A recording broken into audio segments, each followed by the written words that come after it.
Hindi namin kayo tatantanan. Hindi namin kayo tatantanan.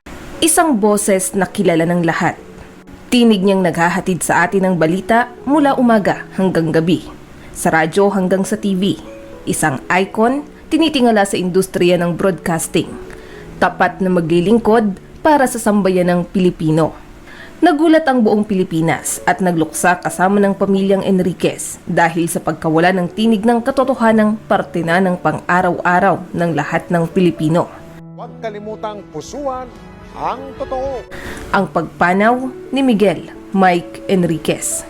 Si Mike ay 71 taong gulang at nagsimula sa broadcast industry noong 1969 at naging malaking bahagi ng GMA noong 1995. Mula noon hanggang sa huli ay naging tinig at inspirasyon siya ng katotohanan. Buong pusong naglingkod ng 54 na taon sa mga tagapakinig at tagapanood na sambayan ng Pilipino. Si Mike Enriquez ay halos 2 dekadang naglingkod sa 24 oras. Siya rin ay mahigit 20 taon na host ng pinaka-inaabangang investigador. Bukod dito, presidente siya ng RGMA Network Incorporated at GMA Network Senior Vice President and Consultant for Radio Operations. Anchor din siya ng DZBB, Super Balita sa Umaga at Saksi sa Double B. Lingid sa kaalaman ng lahat, si Mike ay nag-cover ng pinakamalalaking kaganapan sa kasaysayan ng Pilipinas at ng buong mundo.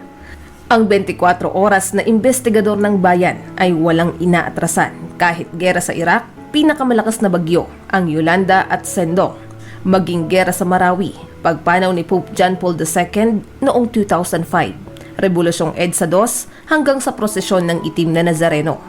Naririto siya para maghatid ng katotohanan. Pinarangalan din siya international dahil sa kanyang pusong maglingkod na para sa mga sambayan ng Pilipino. Isa sa mga hindi makakalimutang sinabi ni Mike noong election 2019. Gusto ko na silang singilin para magkaalaman na, para ma-check natin yung ginagawa nila versus sa ipinangako nila na naging viral dahil sa patutsada niyang paniningil sa mga nangungunang mga mananalong senador. Gusto ko silang singilin.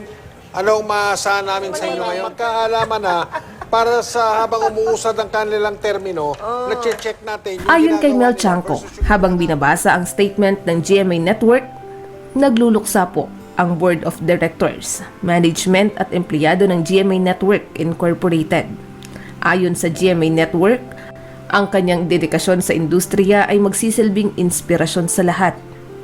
Sa mahigit 50 dekada niyang paglilingkod, hindi may tatanggi, naging haligi siya ng industriya ng broadcasting sa Pilipinas at hinahangaan ng lahat dahil sa kontribusyon at pagmamahal niya sa trabahong ito. Kasama natin siya saan man, maging sa pinakamalalaking balita sa kasaysayan. Ang tinig niyang minahal ng milyong-milyong mga Filipino. Paalam at salamat, kaibigang Mike. Excuse me po. Si Mike Enriquez, buong puso para sa Pilipino. Ito ang GMA, walang kinikilingan, walang pinoprotektahan. Yo! Kalimutang pusuan ang totoo.